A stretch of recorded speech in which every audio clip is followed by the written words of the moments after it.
It is every police leader's responsibility to not only continually develop their own skills and abilities, but to prepare the next generation of leaders. Retired Captain William Fraass helps you meet this task by providing a clear blueprint to follow in his book, Leadership in Law Enforcement. To learn more about his book and other consulting and training he provides, go to www.code33consulting.com. That's code33consulting.com. Oftentimes, there's a lot of candidates that want to take the next step in the organization and promote. However, they find themselves at an impasse with where to start. Or they know where to start, but they know that there are so many different elements that are extremely arduous, challenging, and stressful to prepare for. I've prepared a guide because I want to help everyone, no matter what their confidence level is in public speaking or recognizing the different elements or how to show up your best way and highlight your leadership style. A lot of times those folks know exactly what it takes to be a leader because they do it at the line level. However, they are surpassed by those that simply test better, have the gift of the gab, whether or not they actually can put anything behind it. Or they've taken the test so many times that they've slowly edged their way up that list and eventually may be in striking zone for a promotion. So if getting selected for the next rank is of interest to you, I highly recommend you do your homework and you recognize resources. And part of doing that homework and recognizing resources is the guide I've prepared. It hones in on a lot of my lessons learned from being on both sides of the table, testing as a sergeant.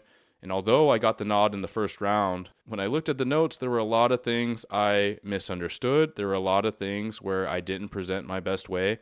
I was just fortunate that my total test score was I was fortunate that my total testing process was successful enough to get me in.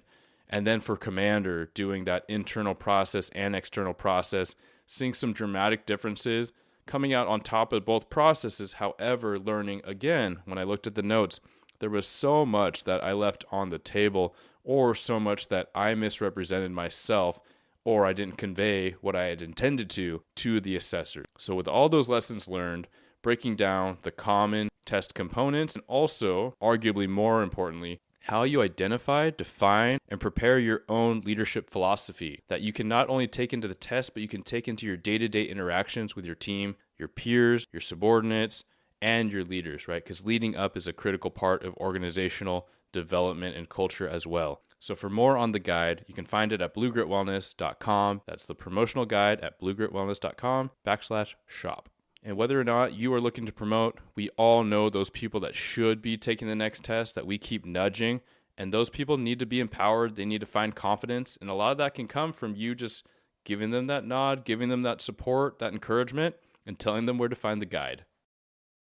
You are a leader because you are somebody who's taking that step up to do better. But also within an organization, some of the most respected people are individuals who have reputations for being strong officers, for having a strong moral compass, for telling it how it is. Well, one of the things about the job we always have to realize is that we learn a lot from our successes and we need to study those all the time. We learn so much more from our failure and we have to build on that and move forward. So by that, just as every officer cannot experience everything, every department cannot experience everything. So you have to look at what other agencies are going through. If you don't know what you're willing to stand for, then what are you willing to fall for?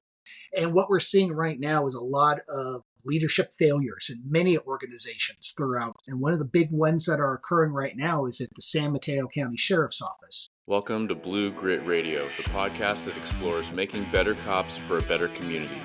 I'm your host, Eric Tum. I've been an active police officer since 2007. We will dive into the aspects of police culture, health and wellness, leadership, and mindset. You'll hear from experts not only from policing, but all industries as they relate to being our best with purpose, passion, and positivity. Join me as we share stories, lessons, and advice so we can all be better for ourselves, our teams, our families, and our communities. Hey ladies and gents, welcome back to another episode of Blue Grit Radio. This is your host Eric, and today I'm joined by Bill Fraass. He's a retired captain with Sausalito PD. Bill, thank you so much for coming on the show. Wonderful opportunity. Thank you very much for asking me. Yeah, absolutely. So we're going to be talking about leadership, and there's a lot of episodes that cover leadership in full focus, or they come into like the conversation because it is integral to police culture. It's integral to organizational development, self-betterment, team betterment. That is a central piece of what we talk about here. This episode I'm specifically excited about for numerous reasons. Bill, you wrote a book specifically for police leaders, and we're going to get into the nitty-gritty of that. But also, we are constantly surrounded by examples of police leadership, and a lot of them are great. But like most news, what sticks out, unfortunately, are these pretty bad blemishes. The headlines say enough for you to perk your eye and kind of get a little tense, a little cringy reading some of these headlines. And although we try to reserve judgment, most of us should try, it is hard when you start opening up the article and even assuming some version of like best case scenario, and there's two sides of the story. It's really uncomfortable at best to see police leadership highlighted in some of these ways. So we're going to be talking about an actual real life experience that continues to kind of evolve or devolve or however you want to put it. And then we're going to be talking about leadership concepts that Bill has studied and outlined for us. So yeah, Bill, before we get into all that, could you please give a little bit of an introduction to yourself, your career, and like why the deep dive on leadership? Because we know plenty of police quote unquote bosses or leaders that certainly don't put on that student hat when it comes to the huge concept and study of leadership. Well, I did a little bit over 27 years at the Sausalito Police Department, which is a small city right outside of San Francisco. We're the other side of the Golden Gate Bridge, so pretty much border patrol for San Francisco. So everything they see, we see, but in much smaller number and frequency. Sure. I pretty much did a little bit of everything in my career, from patrol, investigations, specialty units such as the Marine Patrol Unit, emergency operations, emergency management, and I mean, small departments, you touch almost everything. Yeah. I really started focusing on leadership when I was beginning to look at, I want to promote, and then also I want to continue my education. And as I was doing my research for promoting, I was really running across, we didn't have a lot of good, the study of leadership books in law enforcement. We have great war story books. We have got some great career stories, and then we got some great funny books. But when it comes into the deep dive into law enforcement and leadership and the philosophies, the concepts, I really wasn't finding anything. You'd have to go through all these different books and find little nuggets. And then as I entered my master's degree program and I started doing some deeper studying, I kind of took that philosophy and I said, why don't I use this for my master's thesis?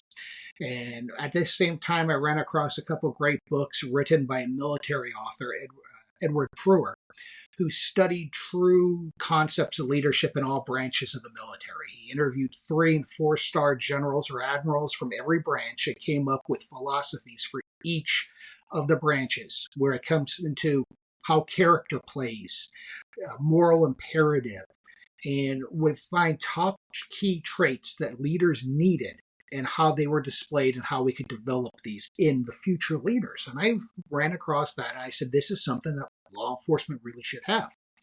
So I went down that dive. I looked into it. I did a lot of study time on it. And the program I was going through, many people's theses were about 15, 20 pages. Mine was 260. Mine encompassed leadership from different perspectives, from agencies big and small across the United States. And I was able to get some big name players to be able to participate in my interviews.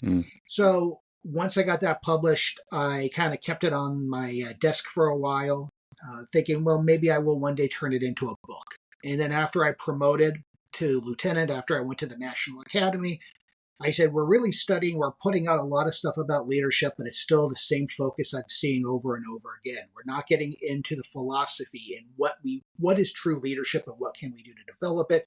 So that's when I decided to put my book out for the first time. Got good feedback on it as it was going through. But then once I was leaving the profession because of an injury and having to retire, I still wanted to help cops. I decided now I could say some things I couldn't have said before. Now I have the opportunity of different perspectives I have encountered going higher up into the leadership, dealing with more politicians, dealing with other issues in the job. And so I released it after I retired, and continuing to be able to push the word out there about the importance of leadership in law enforcement. Everything we do for success in the job It all goes back to leadership. Unfortunately, too bad for the job. The only time we ever hear about leadership is often when it fails. Yeah. The only time we hear about it when it works is when we talk about it and we celebrate it ourselves. But when the public hears about it, it's when we've had a failure. And I wanted to turn that around so we have more people talking about it on the successful side than the failure side. Yeah, that's fantastic. There's a couple things I want to nod to and just zigzagging around because you covered a lot of really meaningful points. One is that we need to focus on leadership, and that is for all ranks, all roles. I say it, I've said it many times, I'll keep saying it, but police officers are leaders.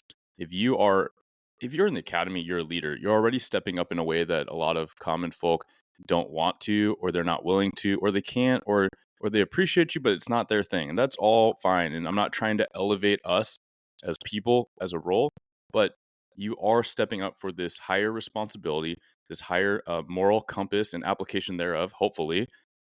We'll get into that a little bit later. But also, it's just recognizing that if we want to be effective in our role, in any role, we have to be students of this. So I love how you did the deep dive.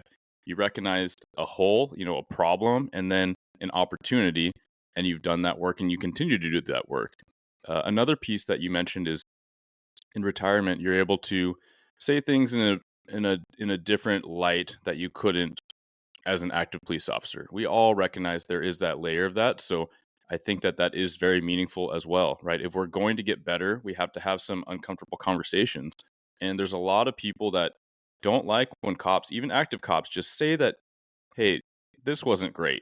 We could do better than that. And then the culture at times seems like it's so caught up with trying not to bring light to that negativity. But I mean, the famous adage goes with history, right? If we don't learn from it, we are doomed to repeat it. And so that's where I really appreciate your work and seeing how intricate it is, like specifically to police leadership, so that anybody that really wants to take this seriously, I mean, I say oftentimes it's really great to look across disciplines, across industry, because leadership is leadership. But if you want to get granular and you want to know this craft, because police work inevitably is so different than any other industry, it's a really meaningful look to do the deep dive there. No, I agree 100%. And right from the beginning of an officer's career, they're a leader. You don't have to have chevrons on your arms or stars or bars on your collars to be a leader. You are a leader because you are somebody who's taken that step up to do better. But also within an organization, some of the most respected people are individuals who have reputations for being strong officers, for having a strong moral compass, for telling it how it is. And sometimes you see those at the lower ranks. Sometimes they never wanted to promote beyond officer or sergeant. And we've also seen the other end of the people that running the organization were contemptuous leaders, were individuals that should never have moved up, but they took opportunities or they had rabbis in the business that pushed them through. But we're looking at it, you're a leader from the day you step into the uniform. It doesn't matter if you're the 4-star or if you're the boss of your patrol car. You're still a leader because you're pushing what's right and you're leading forward through the community and helping the community. But also, I talk about in my book is you have to have the strength to challenge. And that's what's saying the thing that needs to be said. And while you're active duty, you have to be able to tell your boss the truth of the matter. This is what's right. This is what's wrong. What are you thinking? This doesn't make any sense. But when that boss comes up with the final decision, as long as it's morally, legally, and ethically correct, there's nothing wrong with that. You have to push that idea as it's your own. Yep. However, when you step away from the job and you no longer have to play I have to back my boss's decision as long as it's correct and morally right, you're able to open up more ears. You're able to have those deeper conversations. And sometimes it's the politicians need to be told the correct things. Sometimes the sergeants have to be told, hey, hold on for a second. You're doing something wrong. Sometimes sergeants have to tell the command staff, hey, what is going on here? Mm-hmm. We have to have these open dialogues. If we don't have the ability to kind of gently push back in some ways, respectfully, in some ways not even gently, but bring up the matter in a professional manner, in a respectful manner and in a search for good manner, information is going to get lost and we're never going to learn from the mistakes and we're going to continue down the wrong path. The problem is people don't know how to present it. People come out and go crazy. They yell and scream, they bitch, and then your message gets lost. I once told a city manager if they made a decision, they were going to castrate every effort we've done regarding them. But because of my relationship with that individual, I got the point across to him. And I would only say that to his face. I would never tell anybody else that's what I said to him, or I never would have said that in front of anybody else. But too often there's a fear of, I have to be a yes man. And that's the last thing we need. We need people to tell the honest truth regarding what is right and what is wrong. Yeah, absolutely. And just to cut back to the earlier part that you discussed, I agree. A lot of times, the most significant and impressive leaders have no rank. And the reason why they're impressive is they're compelling, they're influential, they're constructive, and no one has to listen to them. They don't have the rank to boss anyone around, to coerce, because essentially we are uniformed personnel, it's paramilitary. So if I'm a boss, which I'm a type of boss right now, if I say something, people kind of have to follow it. Like a certain number of people under my direct command. That's the rules, right? Ultimately, though, if there's an officer that generates a great idea and it gets traction, then how much more does it say about their candor, their relationship, their trust that they're building, right? And so it is that nod back to it matters for everyone. And for those that are kind of shifting in their seats, a little cringy at the idea of like, oh, can I tell my boss or the boss, the big boss, what's up? If you have some pause and some reservation, don't despair. There is opportunity in most situations where we can build that relationship. We can build that trust. But that's absolutely what's necessary. And I think what you're nodding to is the lack of psychological safety if we feel like we can't say our piece. But I also really appreciate that you took the time, because some people hear something and they're like, all right, I'm going to go tell the Sarge what's up. Well, you spoke to that too, right? It's that relationship and saying it in such a way, a professional way, in the right time, in the right setting, right? And ultimately, if it's legal, lawful, moral, ethical, right? I love how you boil that down. I've heard that said by a lot of really strong leaders who I've respected through the years, which is, hey, if there's not an issue there, like you got to carry it, because that is the point. And imagine yourself as a sergeant, a corporal, a commander, the chief, the sheriff. If it all makes sense, if you had the dialogue and you made the call, well, shoot, like how would you feel if people decided not to carry it, or they maliciously complied, as some may say? Like that's just not right? You're the boss for a reason. You had your piece, and if someone had an opportunity to give you input, then that's kind of the bonus. I mean, there's really healthy culture. It doesn't always happen. Sometimes you don't have the time or the context to do that. But I love how you outline all that so people can look at it from different angles. In most cases, the biggest fault agencies have is they don't learn and they don't listen.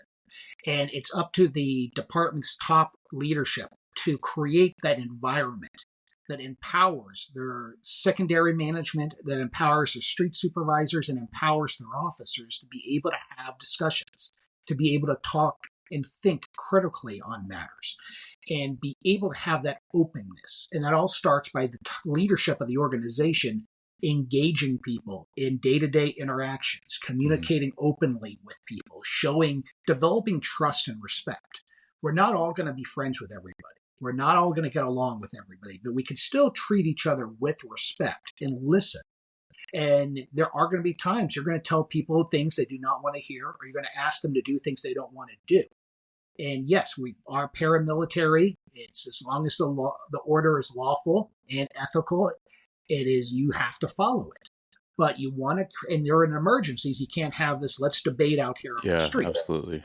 But when you create an atmosphere that you encourage discussion and communication, not only is it a healthier atmosphere within the agency, you're going to see the leaders who develop are going to be better. They're going to be stronger. They're not going to be afraid to take action. One of the worst bosses I ever had a quote that I need a defensible position for everything. I need a defensible position. I need a defensible position. Well, sometimes the right thing, there's not a clear-cut defensible position because you're encountering things for the first time, or because it's not a It's the right thing to do, but it doesn't look the best thing. It's not the political thing to do, but It's it's the not safe, correct right? thing. Yeah, it's not safe. And they're so afraid of losing their stars. They're so afraid, or the same leader would say, you don't understand, I'm an at-will position. I could be dismissed for any reason. Well, you know what? If you're not willing to lose your job for doing the right thing, you're not willing to wear those stars. We need people that are going to take dynamic action when necessary, make those tough decisions, because it's going to teach the people below them how to do the same thing. And I always like to say, too, that if you're not willing to make those dynamic decisions quicker and sooner, or you're waiting I'm not going to take a chief's job until I'm able to retire. Well, why? Because you're afraid that you may lose your job? Well, some of the best law enforcement leaders we've ever had took chief positions early on in their career. I mean, Bill Bratton was one of the top leaders of Boston PD 10 years into his career. He was 32 years old. Wow, that's nuts. He continued to hold top positions throughout the organization. And that was and then he went on to hold at an NYPD at a relatively young age, LAPD later on. He never was somebody who was afraid to speak out and say the right thing. But also, you go to a small department. My father made police chief at about 34, 35 years old, and he held that position for 15 years. Wow. But it was one of those things where you had to know the right time to say the right thing, but he also had to be willing to go, hey, I'm not afraid of, I'm going to do the right thing here. And sometimes you're going to run into flack. You can't be afraid of that flack. Because if you are, you're going to create an atmosphere of people being risk adverse. And if you are risk adverse as a leader, throughout the organization, everybody's going to be risk adverse. And that's going to cause, something's going to be, okay, something happens on graveyard, that corporal or that sergeant has to call the captain, or that captain has to call the chief, or sergeant goes straight to the chief. What should I do here? You know, during dynamic situations, you can't have I'm going to call above. You have to make that call. You have to go for it. You may take flack for it, but if you're doing it for the right reason, the organization should back you the 100%. And we need that. We can't have people washing their hands and go, oh my God, he made a boo-boo. You know what? We're going to make mistakes. As long as they're done for the right reason, we learn from them, we move on.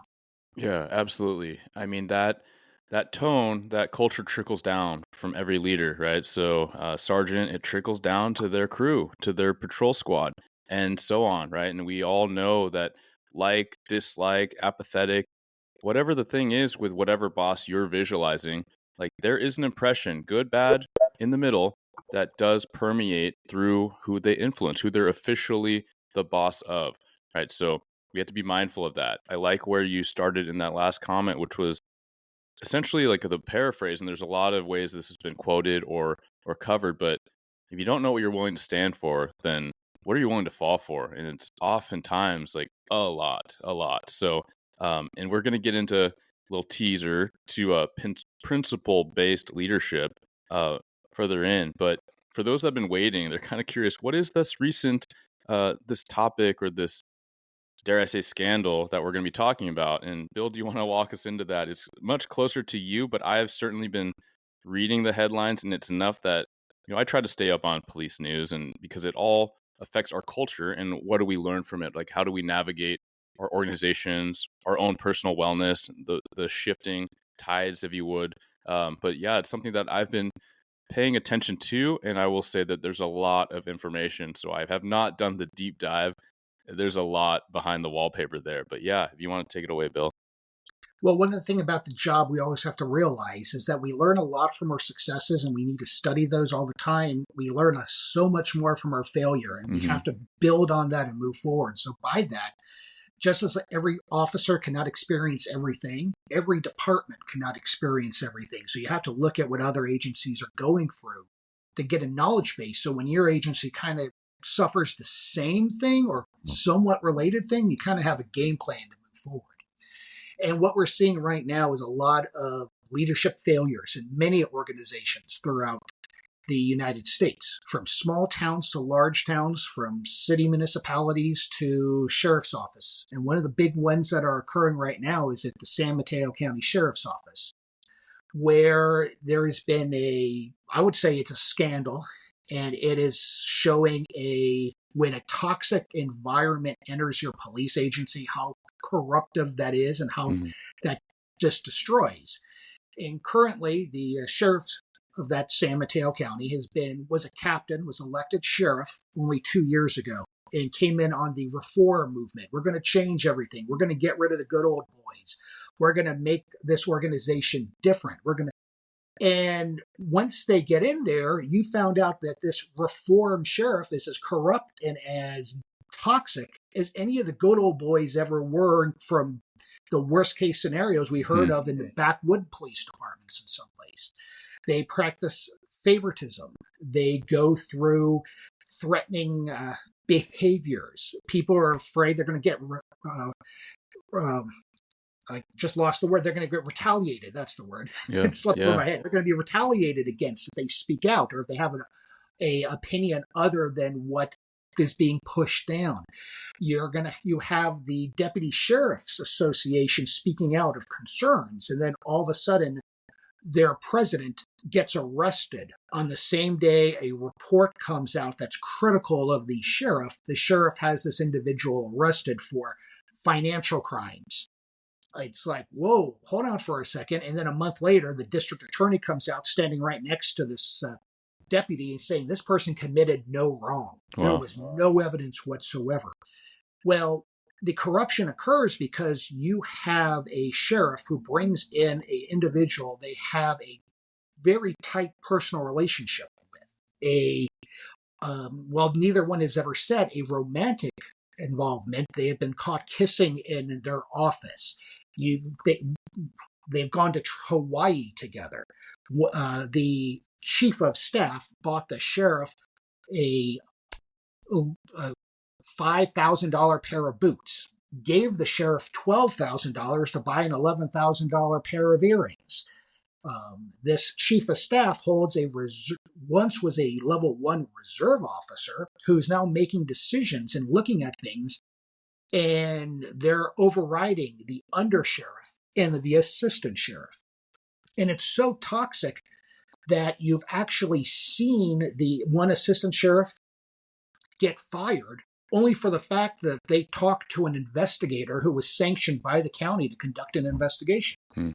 A person who was doing the right thing for the right reason.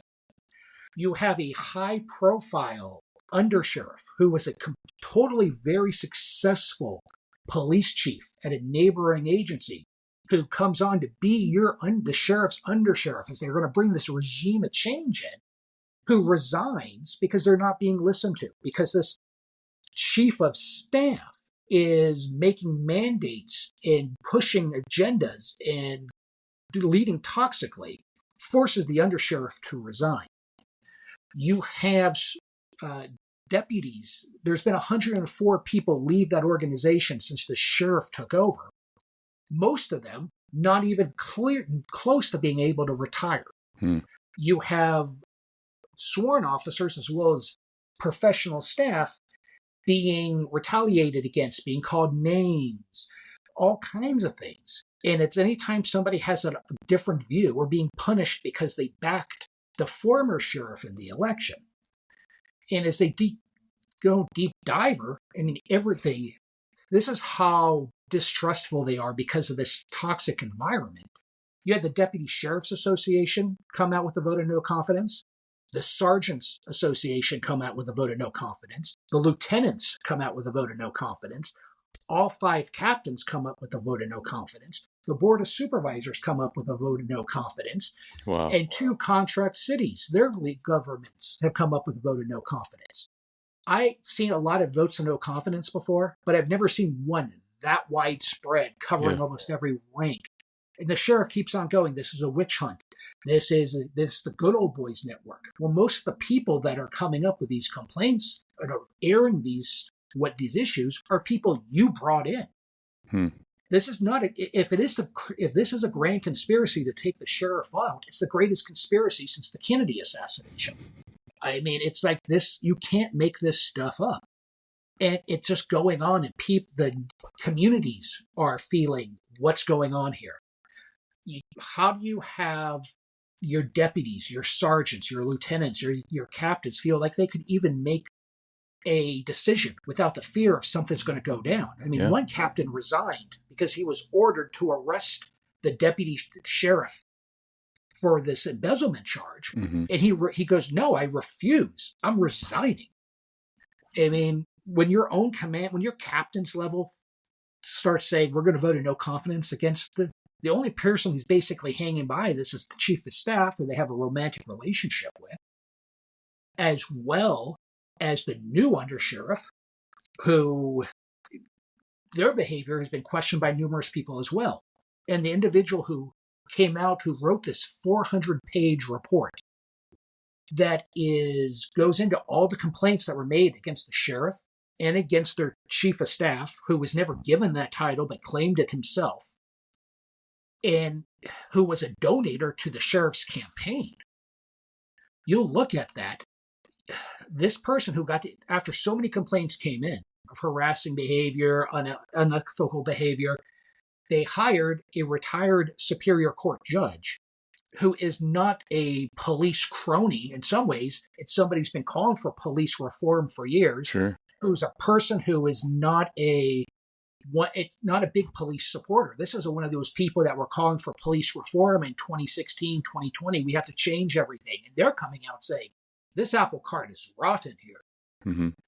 So that is the huge scandal. It goes when you allow politics in, when you allow personal feelings in, when you don't allow for diverse thought, when you think you need to lead through fear instead of through trust and through honest opinion. You cause havoc. And when you start seeing the undersheriff, like I said, undersheriff, tremendously respected in the state of California. He's actually been a guest on your show. Yeah, I would say nationally, right? Nationally now, nationally. Not internationally, yeah, absolutely. Yeah, I mean, all over the place. And he steps down and goes, hey, I'm done with this. The assistant sheriff, who I know, who I'm not close personal friends, but we interacted with, police chief in a jurisdiction near me, who is somebody who is a professional, who gets in trouble for cooperating with an investigation, and then also was hated by the chief of staff because he did the right thing for the right reason at the right time. What does that send out? When you start seeing your top leaders getting dismissed willy-nilly, going, this one's gone, this one's gone, how do you feel like, I'm a deputy, I just pulled over a council member. Yeah. The council member's drunk, but they're a supporter of the sheriff. Oh, if I do the wrong thing here, I'm done. Yeah. That is toxic. And right now, there's a call for a special. Everybody's calling for the sheriff to resign. Common sense would say resign, get out. It's been some time, right? Like the initial headlines were some months ago, I want to say. Yeah. It was November when it really started dropping. September when things started really getting out in the public. November when things started really dropping. But now they're going to cost the county millions of dollars to do a special election just to give the Board of Supervisors the ability to fire a sheriff up until 2018 when this person's tenure was going to end anyway, and then never again have this ability. Now they're trying to push it as you're trying to get rid of the will of the people. You're trying to say the voters were wrong. When the voters never saw this. The voters saw the smiling face that said, I'm going to change everything. I'm going to make it holistic. I'm going to make it this. They didn't see Attila the Hun coming running down the street. So now you see Board of Supervisors in 2 cities have said, hey, get out of here. The associations are saying, get out of here. And even the public are going, hey, I don't even know what's going on. The will of the people is for it to go. But the sheriff, out of, arrogance or a belief that they can do no wrong, is staying. And that's going to cause damage to that law enforcement organization for years to come, because well past the sheriff's time, you're going to have problems because you're going to have risk-averse leaders coming up through the ranks. You're going to have if it happened once, it'll happen again. And then when you combine that with the scandal that's in New York PD about the overtime for sex, we're going to harass you there. When you looked at other incidents of police chiefs sleeping with officers' wives, or police chiefs sending captains' wives messages about show me naked photos, or police chiefs in other areas selling automatic weapons, you start going, what's wrong with police culture here? What is wrong with this? Mm-hmm. And it's a great study I found. It was after, as the Vietnam War was beginning to wind down, General Westmoreland got moved from command of MACV in Vietnam to be the Army Chief of Staff. He did a hideous job over there as the 4-star in Vietnam. But when he came to be the Chief of Staff, he actually had a moment of clairvoyance where let's study what's going on, what's wrong with the Army. And he had a huge study come through. And one of the quotes in the report from the study that was done was, duty, honor, and country has been replaced by me, my career, my ass, my career. Hmm. And that's a philosophy that kind of, because of some unethical decisions, unprincipled decisions, and leadership failures. We've had leaders go up the pipeline who, that's their philosophy. It's about them, it's about their career, and it's about protecting their own ass. And that is what makes the job of the everyday police officer, police sergeant, and even a good police administrator harder. Yeah. You said a lot there. And I had to make a couple notes because I mean we could go on probably for hours off of what you put out and trying to dissect it. And I actually worry about asking, how did we get here? Because maybe the psychological deep dive is too treacherous to slide into. But a couple things are, oftentimes I think when we look at a situation, even if we disagree with somebody, whether they're alongside us, above, below, just trying to apply some empathy, you can generally see that a lot of us cops, and most cops would say this, hey, the majority of us are trying to do the best we can with what we have. And then that there's personality tips and things like that. Okay, we can get through, past, navigate that. But ultimately, man, when you have that many people leaving, people don't want to leave. It's a lot to leave your seniority. I don't need to tell anybody, as far as like the active cops listening in here. And then you think about up leveling and starting over, right? And for a lot of ranks, you can't just you can't just be a captain here and just become a captain there. It's more common now, probably because of the times and attrition and retirements and things like that. But generally, you can't just be a sergeant and then just be a sergeant somewhere else to promote. Like a lot of times, you got to start over, and you're You're back on going from top graveyard. sergeant on day shift Yeah, to being a low person patrol officer on yeah. weekend You're an graveyards. FTO. Yeah, you're doing different 15 years shifts. off. Mm-hmm. Yeah. Absolutely. And you see people do it, and man, what does that say? And then, it's the common adage of, you do the best you can, you try to support the guys, that you work alongside or with or for. And ultimately, you got to vote with your feet, especially if it's value based. And I know that we're going to get to that, but man, when we look at that example and leadership without doing the deep dive, without doing the actual study and additional degrees, graduate studies, and writing the book that's so expansive that you did. When we think about leadership, we're like, man, it's just like relating to people. There's some EQ, there's values, and then just trying to do the best for the team and the mission. But you look at this, you're like, how did we get so far? And so rather than deep dive there, one more thing I want to say before we move on to kind of the analysis of what you want people to wrap their heads around. You have a lot of leadership concepts outlined, but we will focus on a few. Is that, when I had a conversation with a mentor of mine in policing, and I was like, how do we get to this point where you see these headlines? And a smaller version of this is, even in this state, I heard of an example not super long ago where new sheriff in town and command staff's cleaned out, and all these deputies are now the command staff. You're like, okay, from the outside, if you're trying to take a neutral stance, you're like, that's pretty extreme. That cronyism, nepotism that we see, which is pervasive. You kind of reference it to like the good old boys or this, that small town kind of archetype. But when I asked him about how do we get here where this keeps happening, and he suggested, it's that saying, power corrupts and absolute power corrupts absolutely.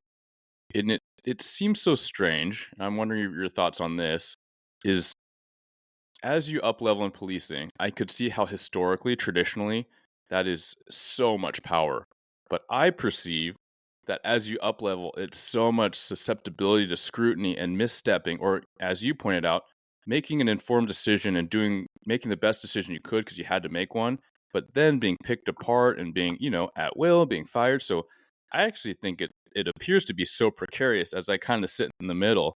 What are your thoughts on that with today's age? How are so many executive leaders acting apparently so brazenly? Because they believe their own hype. They've been brought up to believe that and watched. Once you get to this rank, you could do anything. Your power, you're this. You've been told that you're wonderful. You've been pushed. I mean, I hate to say it, in some ways, it's the trophy generation of kids that are now getting moved up until police supervisory and command positions. They've never been. You look at some of the people that are going through some of these positions, and you do deep dives into their careers, and you notice that they moved up the ranks really fast. They flew through because they had friends in the organization. They got along with people. But you look at their background, it wasn't like they had a solid. I mean, you started seeing, hey, they made sergeant with 2 years on. Hold on. Most officers can't even tie their shoes with 2 years on. Now you're giving them a team. That's why we got zip-side boots these days. Yeah, exactly. Like firefighters, yeah. When you start looking at it, I believe what it is that you've looked at policing, and some people said it since 2020. In some ways, it's been since 2016, 2014, or even it's always had a figment of politicalization to it. But you've had more people growing up playing politics from the day they enter the job, going to the right team, working for only certain sergeants, hobnobbing with the city council members, trying to be buddies with their patrol team. And they found that they took the relationship style of policing and they upended it. They made it a tool to be able to move up instead of do a better job. And once they get up there, you start getting higher, you start getting more, you have people applaud you more. And then you start going, well, if I want to make rank, well, if this person asks me to do this, well, maybe I'll do that for them. Or maybe if this person does this, well, we'll just look the other way, or we won't pay much attention to that. And then you start making allowances for poor behavior. Or we have this employee who's doing some bad stuff here, but do I really want to open up an IA when we haven't had an IA in a little while, and it will bring bad light in our department? So as long as they really don't get worse, well, we'll just kind of hide that over here. And that causes another cancer over here. Not willing to make those hard stands. I worked with somebody who goes, I could walk out the door anytime I wanted, anytime. If I disagree with them. And then there were times when they were disagreements and they used that as an empty, kept on saying it because that's an empty threat. You keep on saying it, but it's never going to happen. So, and they believe their power base is stronger than what it truly is. So they behave in these outlandish behaviors and they keep on doing it and they get away with it. And then it's one event that occurs that takes them all down. And it takes an organization down. It goes down to they get away from being the selfless leader. They get away from, most people get into supervision and move into the ranks of higher command and law enforcement because they want the next challenge. They think they're capable of doing it, but they also want to help the profession and they want to help their fellow officers. But you start looking at people that are going, I want to do this so I could be the next captain. I could be the chief, and then I could be the sheriff, and then I could be this. You had too much, in some ways, corporate America and the stair climbing has gotten to the job instead of going, hey, let's find the best cops that make the best decisions. We train them the best. We educate them the best. And we make the profession of law enforcement solid again. So we don't have to go, hey, let's take this professional model from the business world. Let's do this from this world. We got to get back to the basics of leadership, and that's selflessness and doing the right thing for the right reason at the right time. Yeah, absolutely. So let's get into that. So whether you are the prospective applicant listening in, because I know there's a lot to the somewhere in your career, whether it's 2 to 20 years or the retiree, like what are the things that you really hope people are focusing on that they can not only build in themselves, but nudge and uplift those around them? Well, the basics we have to get back to. And we have to look at the profession and why was policing formed is to take care of the community. It's order to protect and to serve the community. And for us to do that, we need a solid core of law enforcement professionals. So we need to develop that from the earliest stages. And in order to develop, we need to have strong training and strong education. And the education of a law enforcement officer is essential because my favorite saying is training prepares you for the known, education prepares you for the unknown. And it's just not going to school. It's exposing people to different assignments. It's exposing people to different thought processes. It's opening their eyes to different styles of policing, what's going on in the community, what's going on in the larger world. We need to start focusing on developing well-rounded cops, not the guy who goes, a girl who goes into SWAT and spends 15 years kicking doors and doing all these things, and that's all they do, or the person who is the coordinator for Coffee with the Cop, and that's all they do. They don't have any street exposure. We need well-rounded cops, and that means we need to start putting our officers in different assignments and continually rotating them. Not every 6 months, but every few years. You build them up, and then you give them another challenge. But we need to start showing the individuals and teaching them the thought processes of a leader and the traits of a leader from the very beginning.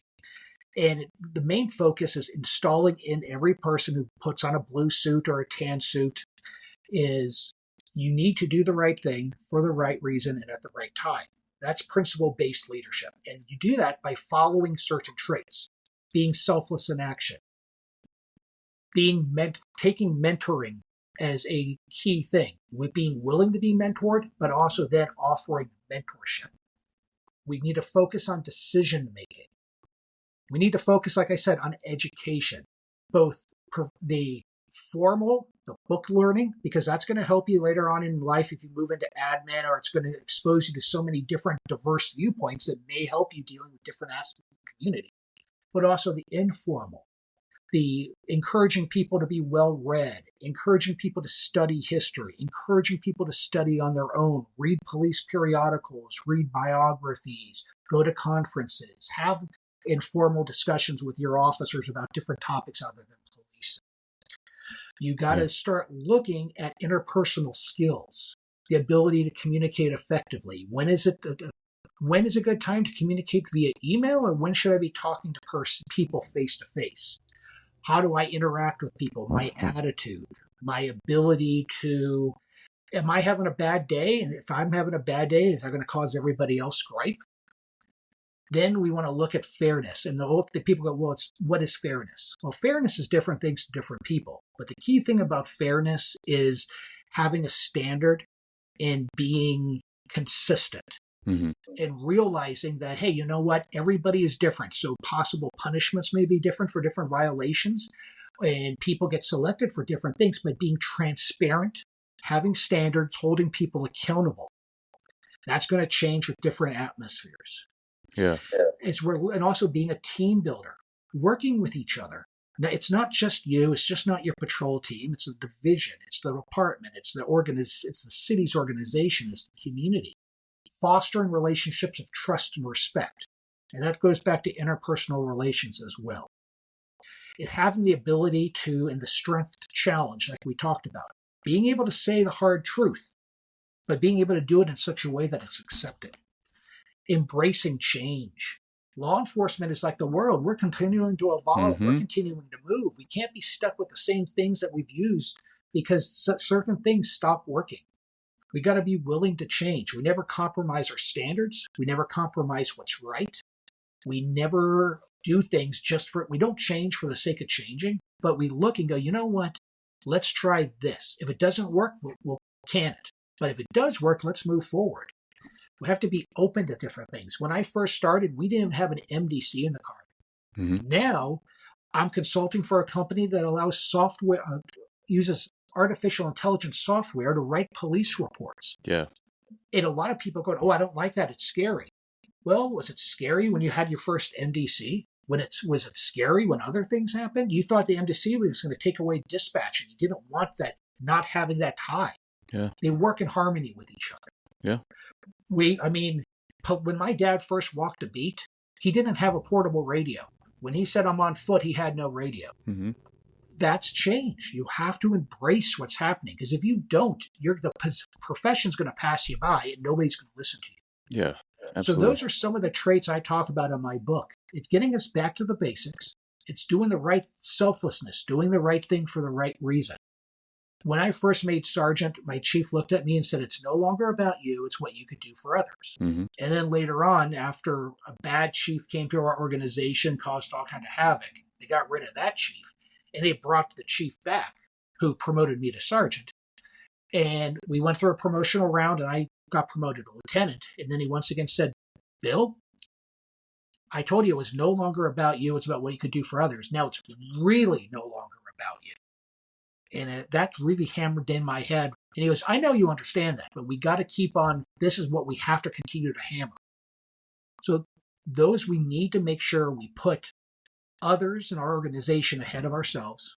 There's always going to be, there's never I'm never putting myself ahead of anything, because there's going to be times in which you go, oh, do I go to that coffee with a cop or that little thing with the Chamber of Commerce just to have my face seen? Or do I go home and go to my kid's ball game? Or do I go home and go out to dinner with my wife?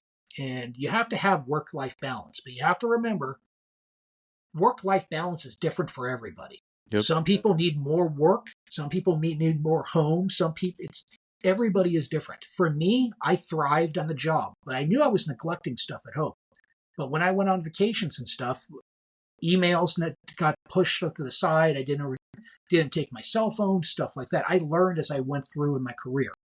So I didn't sacrifice too much of one or the other. I sacrificed too much in the beginning, but everybody needs it. Work relaxed me, so I worked from home. I did different things. Some people need to be completely away from work.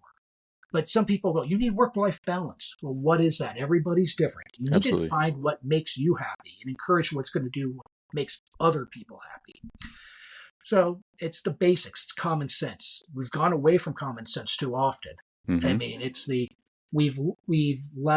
We've fallen into a trap of what's the newest fad of leadership, or let's do this because everybody else is doing it. No, hold on for a second. We've been around a long time. We've had missteps, the profession. We've made boo-boos. You have to acknowledge that. We did. But your people, seems like today, whenever a new leadership concept comes out, the philosophy is everything that's happened in the past was wrong. This new little thing's going to save the world. And hold on. No. Yeah, that's just sales, right? This is marketing. Yeah. That's marketing. Everything was not wrong. A lot of the stuff was great. We've just forgot about it. So and that goes back to the education. We need to know our history so we can lead from our principles that were created. Cops have done bad things. Some cops have done evil things. That's 0.0000001% of the people that have worn the badge. Cops have done tremendous things. But you ask people about it, and they don't know. One last little thing before I hog up all the airtime is... You're good. A great line was that you look at the graduation from West Point and the graduation of the New York Police Department Police Academy. Pomp, circumstance, dress uniforms, snappy salutes, flags furling, all that's wonderful things. Then you talk to the person who graduates right from West Point and go, okay, brand new lieutenant, who is Douglas MacArthur? Who is George Patton? They're able to say, well, Douglas MacArthur was the general of the Army, 5 stars. He was served combat in World War I. He was the commander of the South Pacific in World War II. He was the commanding general in Korea before he got fired. He's able to give you some information. Same with Patton. You go up to that New York brand new police officer right off the police academy, probably valedictorian. He's got the cord, he's got everything. Shiny new silver badge. Go, who is Louis Valentine? They'll look at you with a blank face. You know, that was up until Ray Kelly. That was the longest serving police commissioner in the history of New York. You know, that was the person who really brought in really pushed professionalism into the organization, cut a lot of the mafia ties, was a strict disciplinarian, but somebody who kept $300 in his drawer because if an officer comes in and goes, hey, commish, I'm having a hard time, he'd reach in and give a little money. Or every Friday, allowed opportunities for officers to come in to air grievances to him. He may not agree with them, but he allowed him to open up. What did Teddy Roosevelt do for New York PD? Teddy Roosevelt actually was in New York, or who's Teddy Roosevelt? You know, he was the one who pushed the reform movement. Yeah, that's controversial. Someone doesn't know good old Teddy. Yeah. Yeah, well, yeah. But today's generation, a lot of times people forget, but he brought in merit-based promotions into the organization. He took on the politicians. Yeah, took on Tammany Hall and all that, right? Everything. So it's like we need to get back to the history of the job. That's getting back to the basics and leading from the basics. And that's kind of what my philosophy is. Yeah, yeah, and it's rooted in so much history, and that tie to the generations is perfect because the younger generations are often categorized as needing to know why, not because they want to question it, but so they can understand it, internalize it, and carry that forward.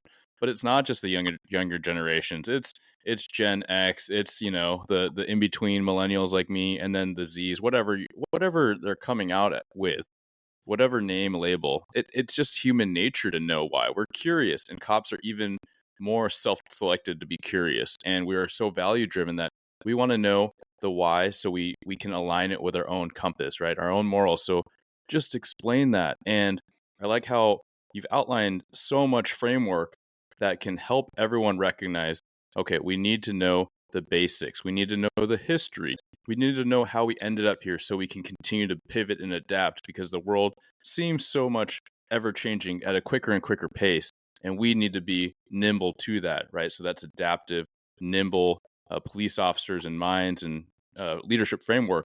And also, what are we promoting for? So you hit on a lot of points that recognize that, right? Some people have the gift of the gab, they glad hand, they rub shoulders and elbows with the right people, and then that's how you get the nepotism, that's how you get the cronyism. But ultimately, if you have a process and a development, like a cultural, organizational framework, you're going to have evaluations that are actually evaluating for what you want in your officers and your growing leaders. And then you're also going to have the framework and the intent and I suppose, the institutionalization to sit down and mentor, set people up on development tracks. I love the notion of encouraging and maybe even requiring some sort of rotative work, right? So you didn't just do community feel-good stuff. You also did tactical assignments and or investigative assignments. And then that is where you get the best well-rounded leaders, right? So you can build that into your actual culture for those that are closer to the top. Or maybe I don't want to go down the rabbit hole, but unions are oftentimes looking out for workers' rights and fair treatment. So why not have a command staff that's collaborating with the union or the guild to build that in? And then if you want to hit on all these things, shoot, I've seen this recently in other agencies where there's a reading assignment, there's a book assignment for promotion because they want to get the command staff aligned in different concepts. I've seen Brene Brown pop up on there, Simon Sinek. Why not have Bill Fraass's book, right, specifically about police leadership? And I think that between your book, Bill, and a guide, like I have a promotional guide, shameless plug, but it is trying to help those that say, I don't test well, right? Okay, here's the process generally, here's how to prep so that you can contend with the people that just walk in like they're on a cloud because they do have that narcissism, they play the political game, they've been rubbing shoulders with the right people, and then they also have that inflated ego, kind of like that Kanye West syndrome, where they believe, as you pointed out, they just believe their own merit on just because of the little validations they've gotten and the little accolades, and then they're kind of unstoppable in all the bad ways. But Bill, yeah, we've covered so much ground. I love how you've given us a lot of tangible things, but I would like you to please share your closing thoughts and then where people can find you, learn more about your book, where to find it, and also your consultative services.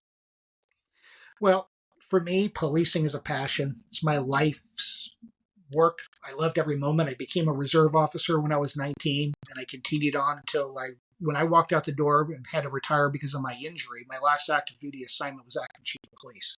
Came from a law enforcement family. My father was a police chief. My uncle was a sergeant, and my wife spent 36 years in dispatch, was a dispatch supervisor, and now is at another department as a record supervisor.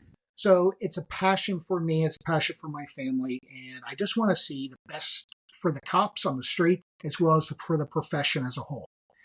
We get speed up so often by so many different segments of society, from the media, from activists.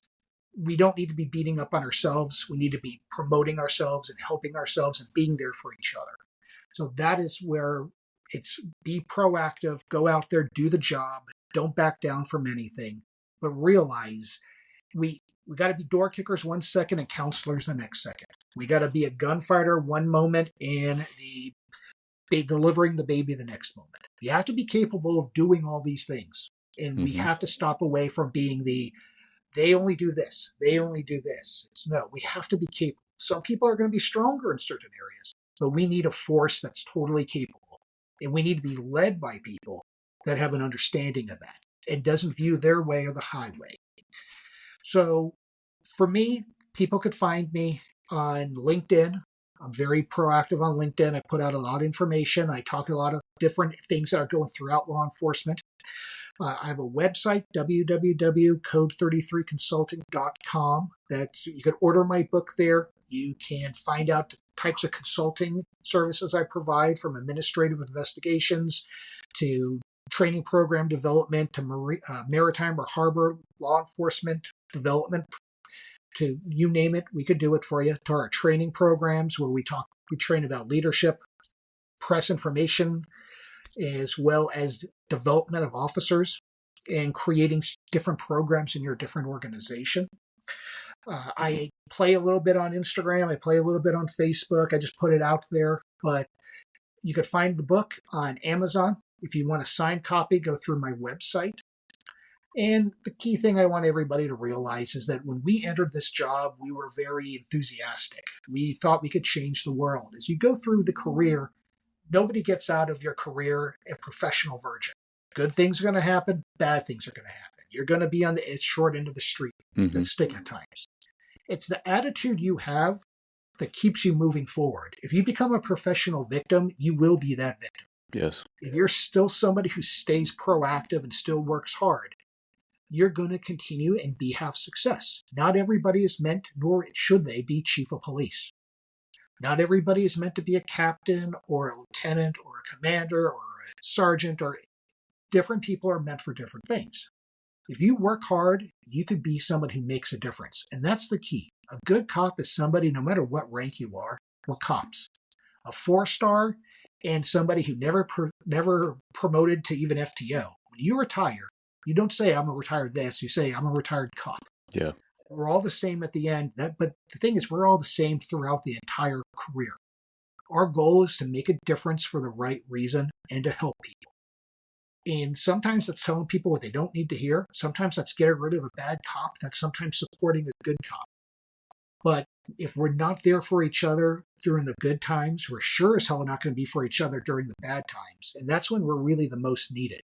Because the bad times could be an officer-involved shooting, could be an officer who dies, could be an officer who's seriously hurt, but it also could be an officer who's leaving, an officer who has had a psychological breakdown because they witnessed something horrible. It could be an officer who decides, you know what, this job's just not for me anymore, but I still want to have some contact. It could be so many things because people get affected by so many different things. But we have to be there for each other. We need to take care of each other. We have to hold each other to high standards. We have to hold each other accountable. But when the boot drops, we got to be there for each other. And too often, we throw the sacrificial lamb out. The officer who gets blamed for everything, and they're the one that gets kicked off when the chief should have been kicked off. The officer who did something horrible, but what they're going to do is they're going to fire the chief, and the chief was on vacation in Jamaica when this thing happened, and nobody knows. You got to look. I mean, we need to be more in depth. We got to be more critical on how we think of things. We have to look at a bigger picture. And law enforcement too often looks at the small picture of how is it going to affect my team or maybe my department. Well, in reality, how is it going to affect the profession? Yeah. But we got to be, it all goes back to having your partner six. You walk down that alley together, you're trusting that person with your life, they're trusting with their life. That goes beyond to the tactical. That means being able to talk to each other. That means being there for each other when things go wrong. That means celebrating. That means crying with each other. That just means being there. One day you may have to, if you go higher in command, you may have to fire that person because they did something wrong. But you still have a relationship with them. Yep. And that's what it is. It's all about being there for each other, holding each other as accountable, and going back to the basics of being a cop. That's doing the right thing for the right reason at the right time.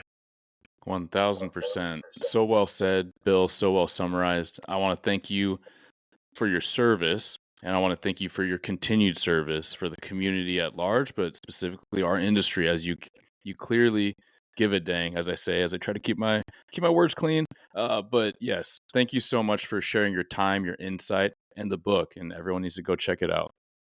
Thank you very much. Hey, Grit Nation, I got a couple things I'm really excited to share with you. The first is that the newsletter, free newsletter, is now live. All you got to do is go to bluegritwellness.com to subscribe.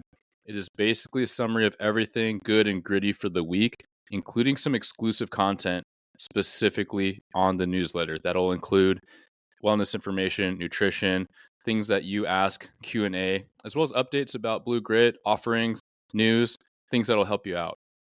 Next order of business. For years, I've been asked what kind of nutritional supplements I use because I've been into learning about health, nutrition, fitness for so long. And for years, I landed on NutriCost. And it's only a recent thing that I've been an affiliate, but now I get to pass the savings on to you. So if you go to NutriCost.com, use code BLUEGRIT, that's just BLUEGRIT, you get 10% off. Literally just a couple items, you get free shipping. And the reason why I found it was because it was always the best quality for the best value. So I always recommend people look at the ingredient list, look out for things like sucralose.